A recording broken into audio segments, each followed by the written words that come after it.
Welcome to a special edition of Ask the Insurance episode, and I'm pleased to be joined again by my colleague Amir Hussain, who is the Head of Employee Benefits at Insurancemarket.ae.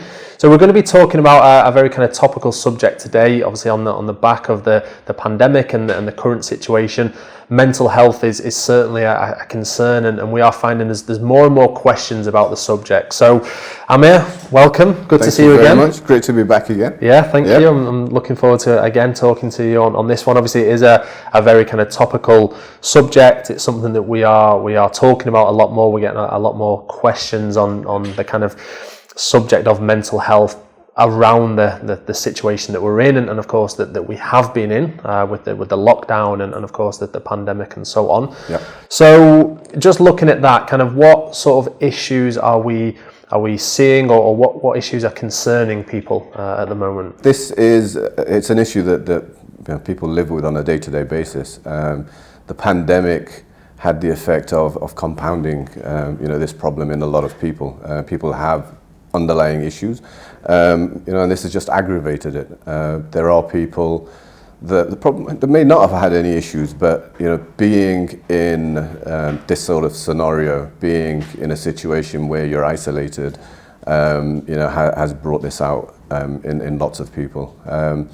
We've had to the extreme. You've got your frontline workers that have been, at the forefront of this, and they are bearing the brunt, right? Or did. They've had to make real life choices on people living or dying, right? And they've had to face this day in and day out, and that's the extreme, right? Yeah. People have committed suicide because of the toll that's taken on them.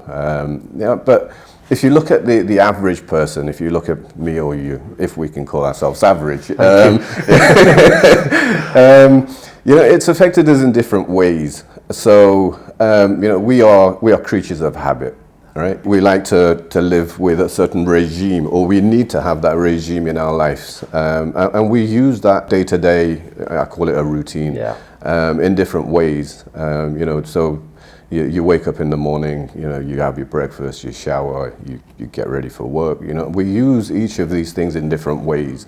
I mean, I think that you've mentioned in the past that you like your drive to work. Yeah. You're one of the few people that like the traffic in Dubai. But you like your drive to work, and you like your drive back from work. And you use that time maybe to plan for the day ahead. And at the end of the day, maybe you use that to reflect on what you've done during that day, and wind down, right, before you get home to your wife and your child, right? What isolation did was basically remove all of that, right? So we're now confined to our home, or our living area, whatever you want to call it.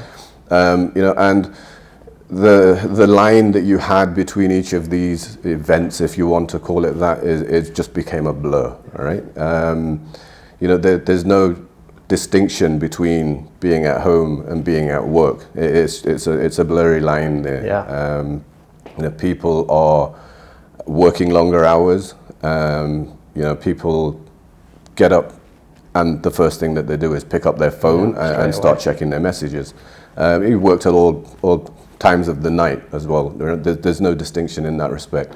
We've lost that. The things that we used to do. We go out in the evening, we go for a walk, we go to the gym.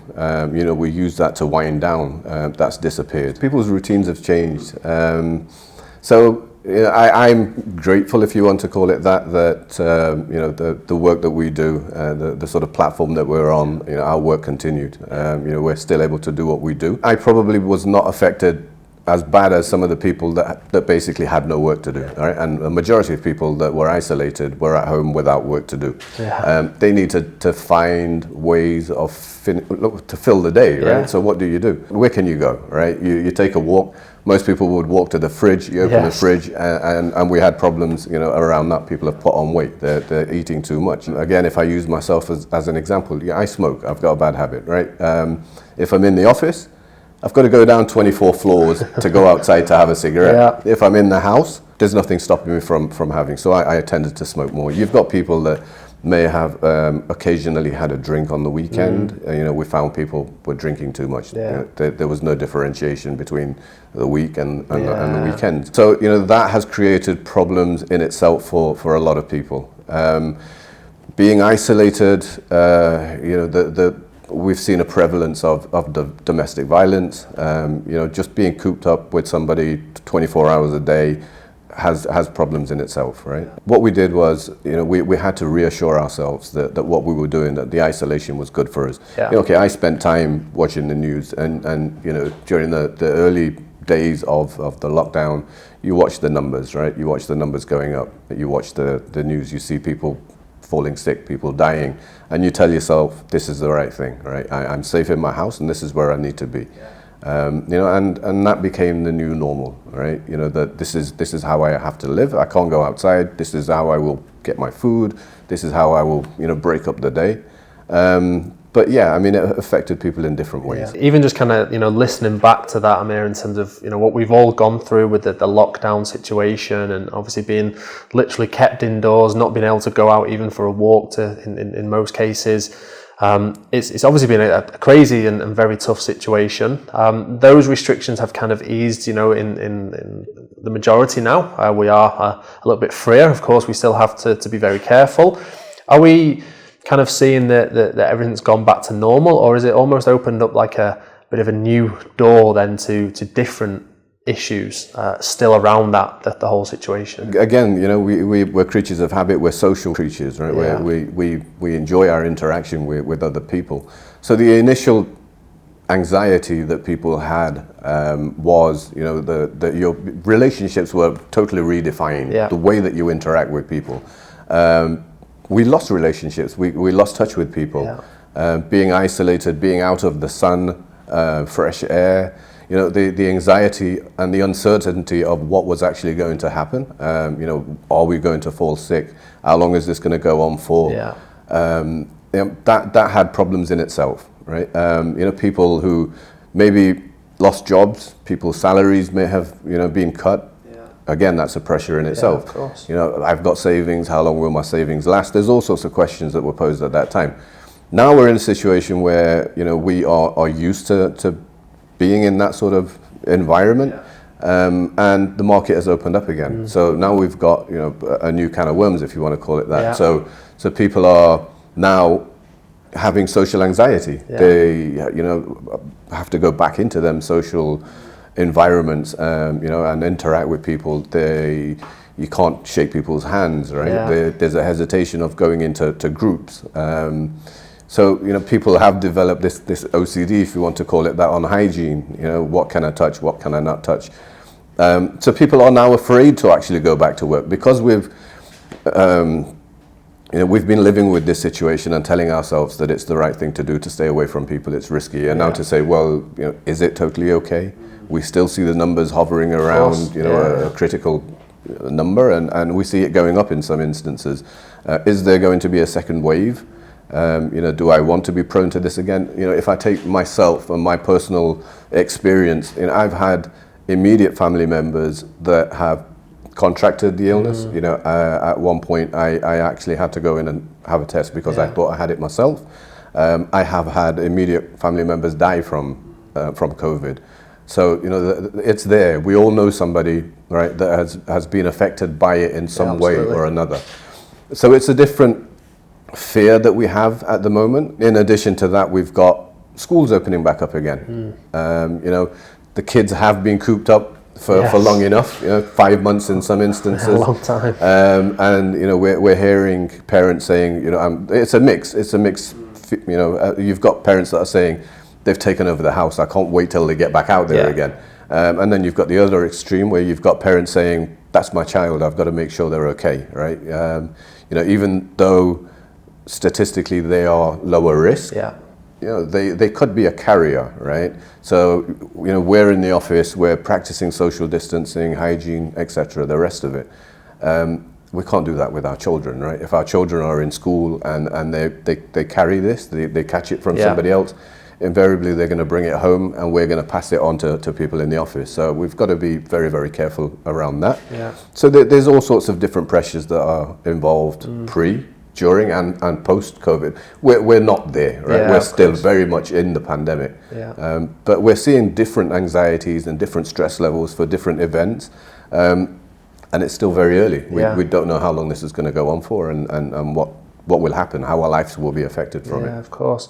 And there is obviously, again, like we said, there's so many, when you actually think about it, you know, you kind of realize what we've all been through, what we are going through, and it's tough, and there's a lot of issues that have happened. There's a lot of issues that people are going through now, serious issues, some, you know, maybe less serious, and that will continue.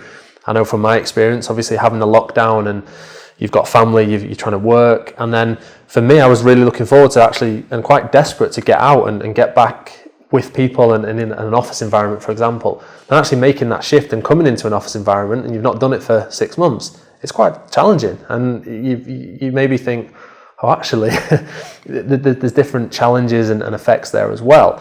So there's so many different kind of areas of concern.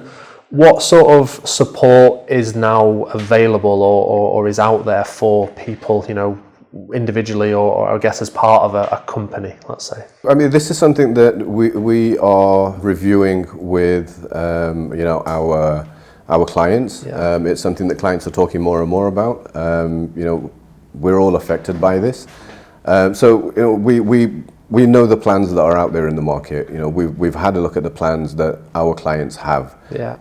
It's like I said to you before, it's a taboo. People don't talk about their psychiatric, if you want to call it, benefit that they have on their employee benefits plan, their medical insurance plan. It's built into most plans. Yeah.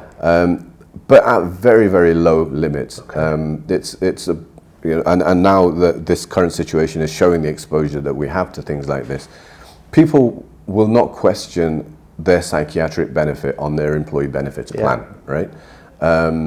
You will go and speak to your HR and question your dental benefit, your maternity benefit, even alternative treatments, right? But how many people would be comfortable coming up to their HR and asking, why do I have such a small limit on my psychiatric benefit? Yeah. They feel that, you know, the HR will question, why are they asking for this? You know, do they have some sort of underlying issue that they need treatment for?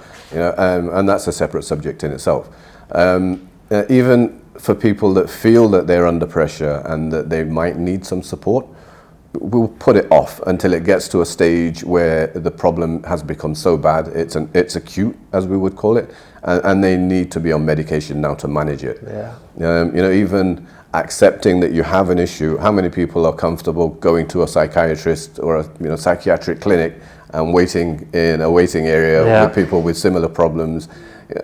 People will shy away from off, it. of course. If we have a look at the plans that are in the market, the limits that are on these type of plans for your psychiatric benefit are on an outpatient basis, where you would go in, see a psychotherapist, you know, address any issues you have, take some advice. This is before you see a psychiatrist and need medication to manage your condition. The average in the market on the psychiatric benefits, and I'm talking local plans, would be 2,000 to 5,000 dirhams, which is going to buy you 2 sessions or 5 sessions, which is not enough, right? You know, this is something that we are speaking to our clients about. You know, they're speaking to us in more cases than not, right?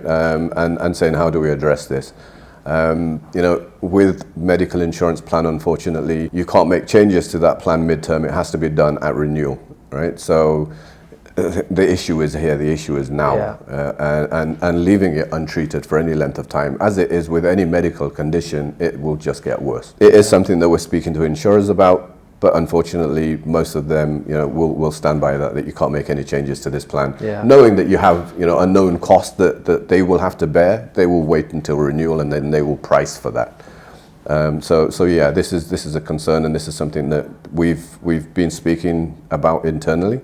You know, and how we can address that for our clients. Yeah, and it's an interesting point that you make, and I totally agree. You know, there will be people out there that are fearful of, you know, of questioning this cover. You know, speaking to the HR, as you say.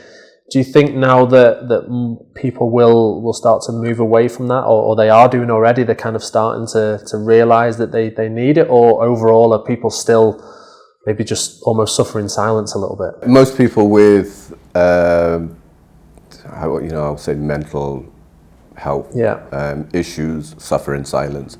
It's one thing to accept that you have an issue yourself and then to tell people about it.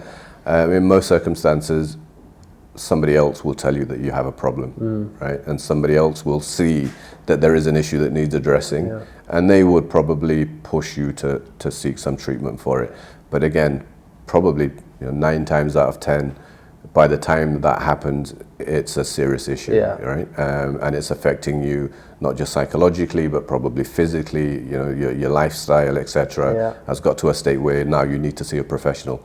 The idea is to try and address this at an early stage, and to try and make that as convenient for people as possible. And that's something that we have been working to do for our clients. Yeah. And you touched on that there. Obviously, something that we've been doing, trying to do, and obviously the support is without a doubt needed across the board. What can be done? Even from an insurance broker perspective, can we do anything? And if so, what is available? There are benefits that some of the high-end plans in the market do provide. Okay. So you have your psychiatric benefits, you have your inpatient and your outpatient psychiatric benefit, which in most cases has a certain limit attached to it. What we've done, or what the international providers have done, is to add what they call an employee assistance program to their plans. But to buy into them type of plans, you would have to buy your Aetna, your Bupa, your Cigna, your Allianz, these type of plans, where the average premium might be about $5,000 per person, right? And I'm using that very loosely. And that right? would be that a depends benefit on included. the demographics of the group that you're trying to insure. The same as COVID knows no boundaries, right? It will affect you whatever your stature, whatever designation you are, whatever walk of life you come from. Mental health is the same, right? It knows no boundaries. It will, we can all suffer from it. We felt that this is something that is universal and should be provided to our clients on a universal basis, right? Irrespective of who they are or how big their plan is. So it's something that we have partnered with one of the largest employee assistance program providers in the world, a company called Workplace Options. There's over 50 million people using the service. Wow. They've been doing it for decades. They are, in 200 countries in the world. They operate in 70 different languages. They are experts at what they do. So what we've done is we've made a significant investment to bring this service on board, and to provide this as a broker, right, to our Insurancemarket.ae clients. So just being a part of the family will give you access to this level of cover. You're not forced to buy a very, very expensive plan to benefit from this. We feel that this is something that needs to be provided, especially now under the current climate, to all of our clients that need that type of assistance. This service would give you confidential access to professionals that can provide counseling, if you want to call it that. I will use the word clinically, for you to be able to reach out to somebody, if you feel that you have an issue. And this could be for any number of reasons, right? Anything that is a spill off to the current condition, whether it is because of the current condition or not. It could just be anxiety, social anxiety. It could be issues at home. You're having marital problems. Your current status with your job has led to financial difficulties that could have led into some legal issues that you might have, which is something that, again, that they can address and they can give you advice on. So we've made the service accessible to our members. They have a network of professionals within the UAE as well. All right. So it's something that you could pick up the phone, and talk to a professional. They would give you, a certain number of sessions that they help you try and manage that situation, to identify whatever the underlying issue is that's giving you that sort of anxiety, or stress, or whatever you want to call it. And if the problem is bad enough, they can or they have access to be able to refer you to somebody on the ground here that you can visit and talk to face to face. This is to complement, right, the psychiatric benefit that you have on your plans. This is not to replace that. This is something that we feel that we need to put in place to manage the situation today, when plans cannot be altered to be able to provide adequate benefits right now, right? So hopefully this should see most people through until the renewal of their policies. When their policies renew, at that time we sit down and we do the exercise of having a look at the sort of issues that are there, with the general population in that group, and trying to manage the benefit levels on them plans to be able to cater for the circumstances at that point, right? Or the experience that we see with most companies up until that time. So that's something that we address with our clients. This also gives us access to a lot of data, right? And that data will help us shape or form plans going forward. So we do get access to, how many people have reached out. It's all confidential, but we get an overview of the types of grievances that people have that they need support for. Like I said, very high level, but it allows us to talk to the employers and just to highlight that there is an issue. This is the level of that issue. These are the reasons that people, are having concerns. And then, to help them or to guide them in making sure that there is adequate cover in place to take care of that going forward. It's it is impressive, to be fair, to be able to offer a service like that on such an important issue. This is a serious kind of issue that is out there. It has been before the pandemic and it will continue, but it's just kind of ultimately trying to help, right, and trying to offer an additional sort of service and really support people, which I think is testament to the team, the company, for kind of taking those steps to do it, because it's needed. It is. We've stepped up. We've made a significant investment to be able to provide this. This would probably be out of reach for the majority of corporates, SMEs in the market. There is a minimum spend as a corporate to have access to this service. So, majority of SME clients that we have would probably not be able to afford buying this on an individual basis for their company. So we've bought this service on a blanket arrangement, and like I said, we've paid a lot of money for it, but it is something that's needed, and we feel that this is going to add value to a lot of our client base. Whether we are pioneers in this right now to be able to do this, as a broker, to the masses, that aside, right? It's not a gimmick. It's not something that we're doing to just attract clients. It's something to manage, the situation with our clients as it is, and make sure that they stay healthy and happy. Of course, and it's also again a good point that you mentioned is it allows us to see some level of detail going forward. So when it comes to that time of renewing the policy, you can assess that whether there's maybe more of a need for cover around this subject or not, and advise them accordingly. Which then, of course, if we've discussed previously, happier and healthier and employees, they're likely to be more productive. So the companies want to do that, right? They want to be able to provide the right sort of benefits for their team and their staff. Yeah, great point. We are there to try and improve people's lives. It's something that we pride ourselves on, that we do give people the tools to live longer, to live healthier lives, to be happier overall, right? And this is something that we talked about before, that as a broker, we don't just get involved, at the renewal, right? And it's not at the point of sale, if you want to call it that, right? It's a long-term commitment that we make to that client, right? That we would manage the overall state of that plan and the health of their employees throughout the year, and that's where we get involved in the interim, right? So it is an ongoing relationship. If we can see that there is a problem like this that is affecting most people, then we will step in, and if we have to make the investment to make sure that people are looked after, then that's something that we will do midterm as well. So this is not just for our existing clients, but it's any new client that comes on board. If you feel that you don't have access to this service, you can come across and join join the Insurancemarket.ae family, and have access to this service as well. Okay, so yeah, I mean, obviously this employee benefits program, it does sound like a fantastic kind of value add and a real important issue. I think that's something that we should stress. This is something that is really serious. It is very important, and we do want to help people with that. So that's why, as I said before, testament to the team and the company for taking those steps.